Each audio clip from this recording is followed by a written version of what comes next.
going on, guys? Thank you for joining me. Appreciate it as always. Vegan, thank you for the 5 by 5 Appreciate it.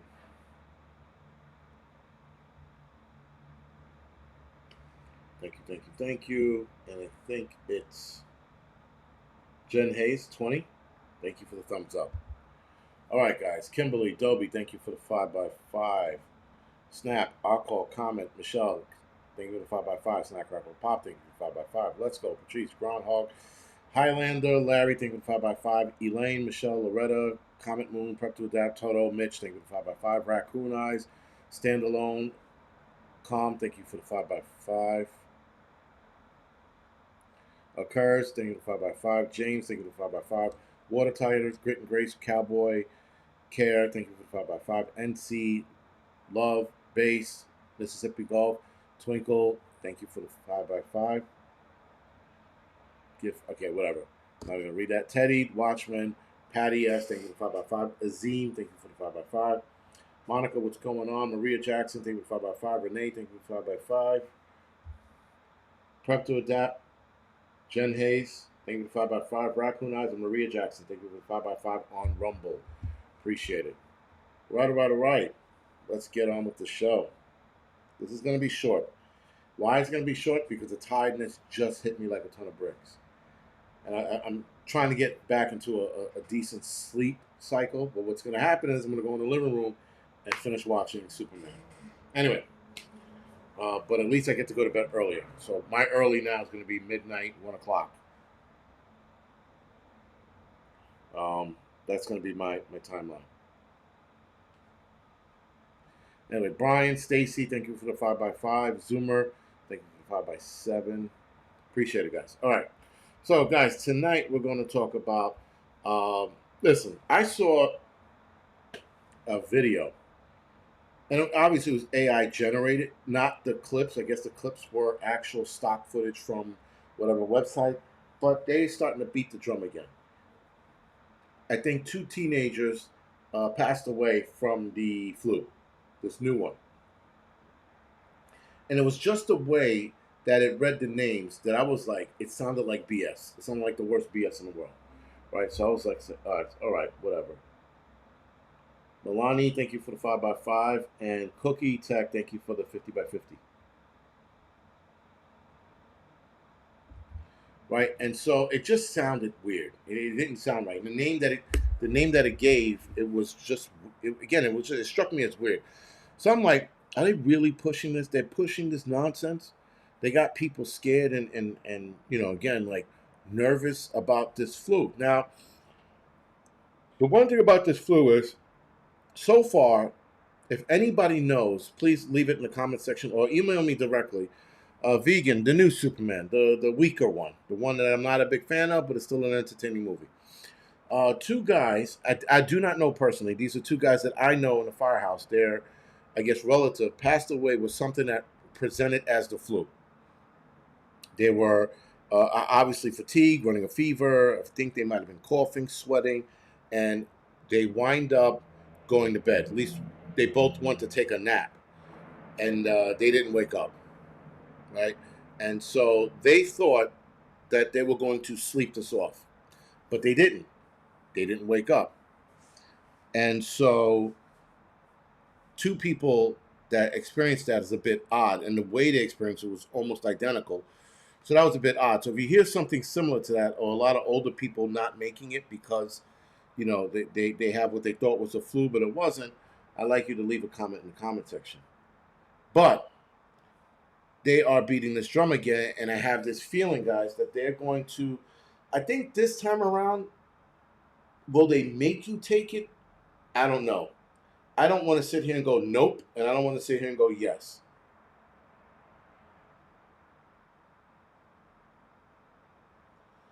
Flown grown. All right, so that might be the teenager that we're talking about. If you can get me the name, that would be greatly appreciated. I couldn't find this person. I did hear of I think it was a child passing away from this a few months ago, but they said teenager, or a month ago. Excuse me. Maybe it was 2 now, but they said a teenager. So I don't know.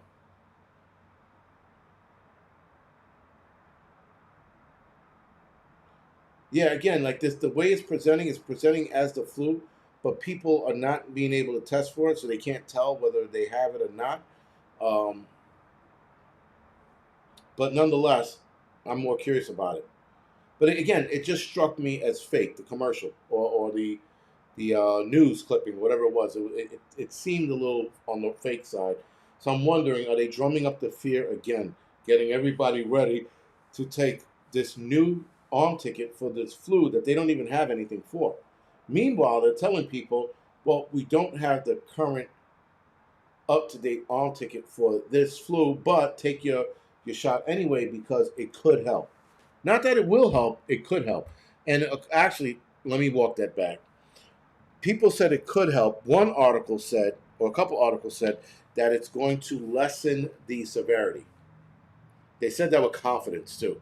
I was like, okay, it's not how it works.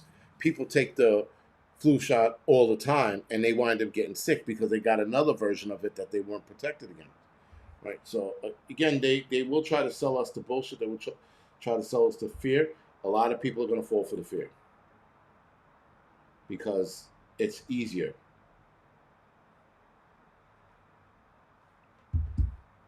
It's easier to fall for the fear. They are bringing back the face covering mandates at a lot of hospitals and schools. A lot of schools are canceling school because not enough students are showing up because so many students are sick. So there's a lot going on with this, and I think people are going to fall for this nonsense again.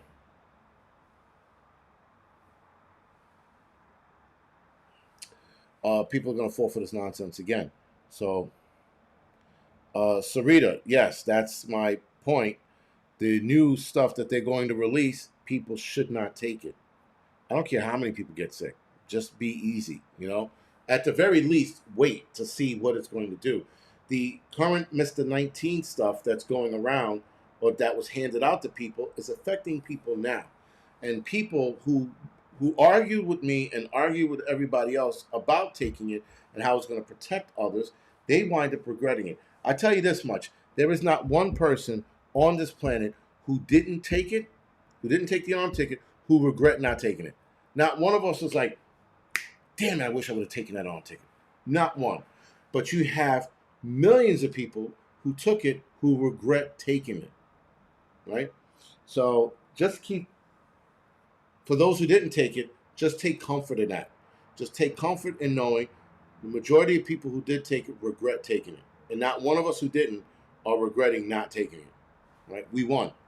Though there is more studies coming out suggesting that the arm ticket in people could spread by way of uh, air,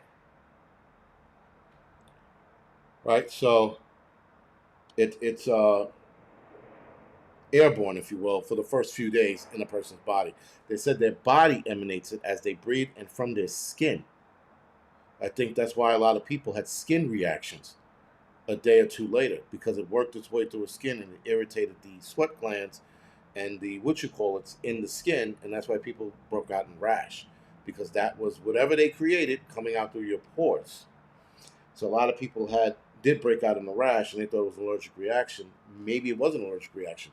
Maybe it was Trish. Maybe it was shedding. Maybe it was exactly that. So, I hadn't been around. I mean, outside of guys in the firehouse, I haven't been around anybody who took the shot like days later.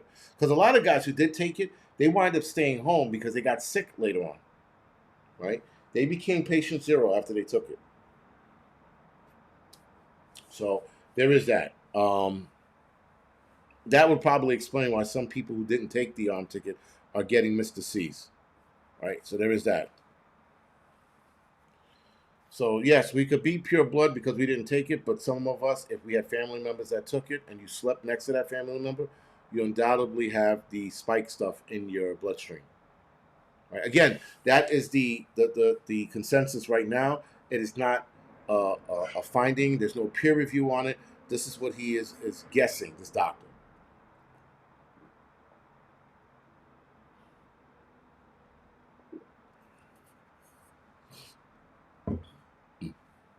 Calm before the storm. Yes, you should read about it, but you got to dig for it. It's not going to pop up. Well, It might, but you got to dig for it. There's some good articles about the shedding stuff. Um, we've seen it with other arm tickets, not just the Mr. 19. We've seen it with other arm tickets, right? So it's not uncommon, but this stuff was almost mechanical in the way it moves and it reacts, and coming through your pores and your breath as you breathe. It's almost mechanical in nature, the way it's behaving. Nonetheless, it's a bad idea. Everybody should definitely who took it. There are spike deactivators. There are protocols for it, but I don't know if those work. Some one of the actually one of the doctor that sounds like the Muppet, Nicholas Hulkster, I think it was, or Hulks. He said he said that it does work. It does deactivate it. Doesn't push it out of the blood, but it deactivates it. But my big conversation or big question is, if your DNA was changed, once your DNA is changed for the worse, it cannot be corrected back. It cannot go back to what it used to be. That's not how that works. To have something repair your DNA would be nanotechnology, right? So I don't think once your DNA is damaged, I don't think you could do anything about it. I don't think you could reverse it. A lot of people think you can. I said, I know you can.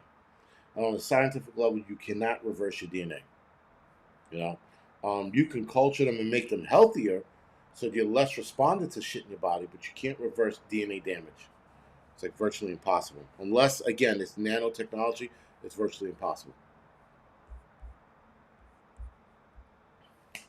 So other than that, guys, yeah, they're going to be pushing this new thing now. So you just got to stay abreast about it. Everybody should be up to date on this and the avian flu, the bird flu. That's making a comeback apparently. Pay attention to that. Like I said, guys, I think we'll see a multifaceted or multi-pandemic event. I think it's going to be a multitude of shit. It's not going to be one thing. It's going to be an array of shit that they're going to attack us with. And you're going to get sick with something because your body's going to start feeling it. It's going to start coming. It's going to start being attacked, and it's going to start defending itself. And when it defends itself, it weakens your immune system. So you got to keep your immune system on the up and up, which again is changing your diet, working out, walking, fasting. All of that shit helps with this stuff that's going on right now. It helps. It's almost a guarantee. After the Tennessee trip, I'm going to do a 3-day fast, right? I'm going to be like, fuck this diet, and I'm just not going to eat for 3 days, drink nothing but water. Try to find probiotic, healthy chicken broth, if there's anything out there, if that's even a thing. Find that and put that in my stomach instead.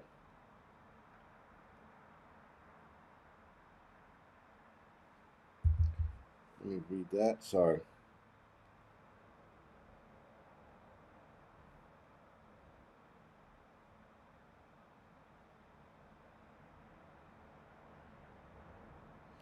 Hey, Mississippi Gulf. Sorry to hear that.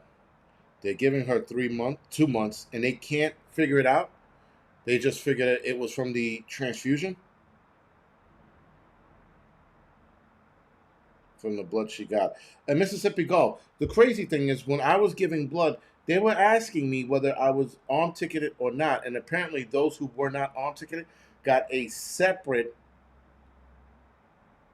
Your blood pack was broken away from everybody else, and at one point they were stopping people from donating blood who took the arm ticket. So I found that interesting. I won't give blood anymore. Like I really feel bad because the blood bank here is dying. No one's giving blood, and I was pretty okay with that. I was probably doing it 2-3 times a year. There was one guy who did it every day from the age he was able to donate blood, 18 or something like that, 21. Not every day, every blood cycle he gave, and he gave for like 40, 50 something years. He got some kind of medal and award for it, which good for him. He should get a medal or an award for it. He didn't have to do it. He went out of his way to do it, and he, yeah, man, that's dedication. I mean, I would like to do that, but I don't trust the blood banks anymore. I mean, maybe I'll get off my conspiracy theory horse and go and start donating because they do need it. But our blood, yes, it's definitely worth something, and I'm like that. I'm that universal blood donor, so they give me special treatment. They give me a cookie at the end. They give everybody a cookie, but I normally don't eat anything. They break my chops every time when I used to go in there. They would break my chops about eating cookies and shit. Need juice and cookies. I'm like, what am I, a fat 10-year-old? I don't need this. I'll be okay. They're like, you could pass out. It could be a fucking cold day in hell before I pass out from a blood bank. But get out of here, lady. She was like, suit yourself. All right. I mean, granted, I get it, but I didn't pass out. I never passed out. There are people who do pass out from that, which is bizarre.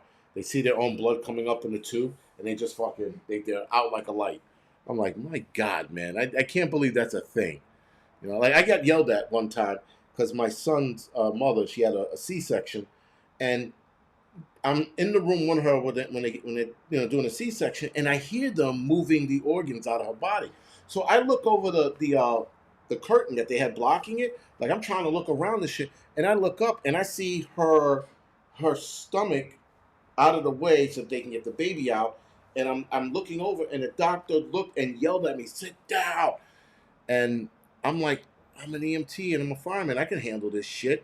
They're like, we heard people say that before. They told me the story of a cop who said I could handle this. ESU cop. He said, I've seen worse before and passed out.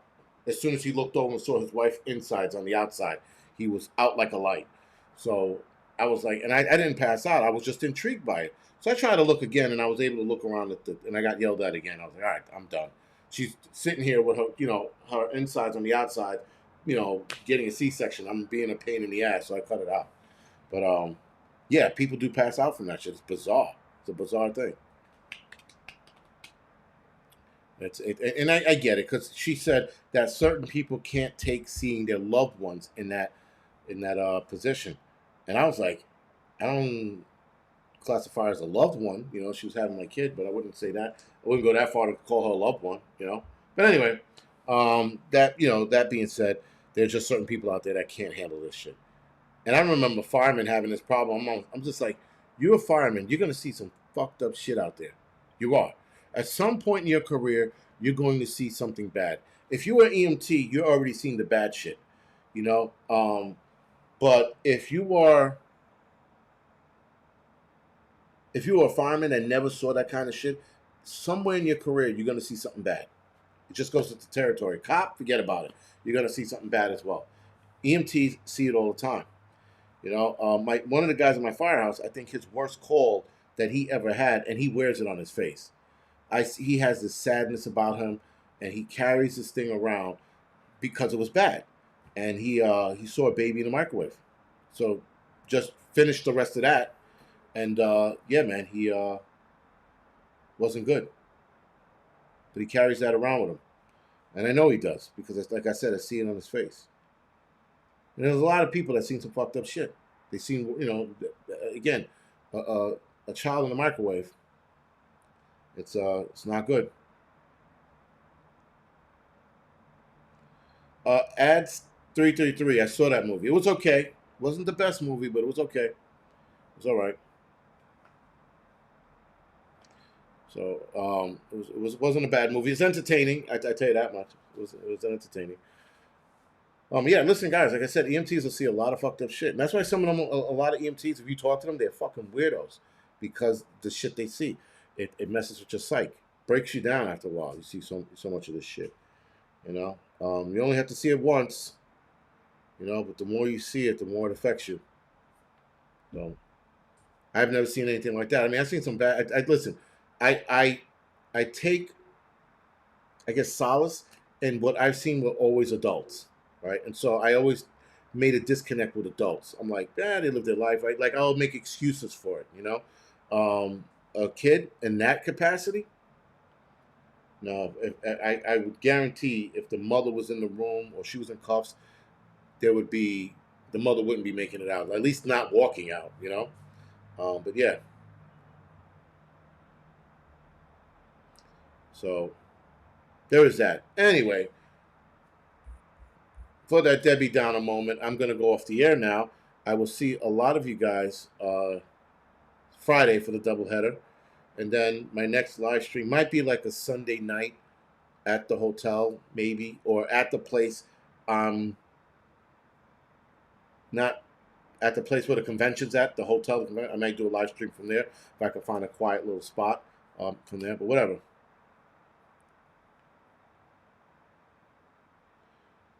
Your father was an EMT and a fireman for 35 years. Very good, man. Thank him for his service if if he's still around. Yeah, it's pretty cool. 35 years is a long time, long time. Uh, and so is a nurse for 30 years. Church. Very good, guys. Anyway, I'll see a lot of you guys in the on Friday for the doubleheader. All right, guys. Thank you and appreciate it. Have a good night.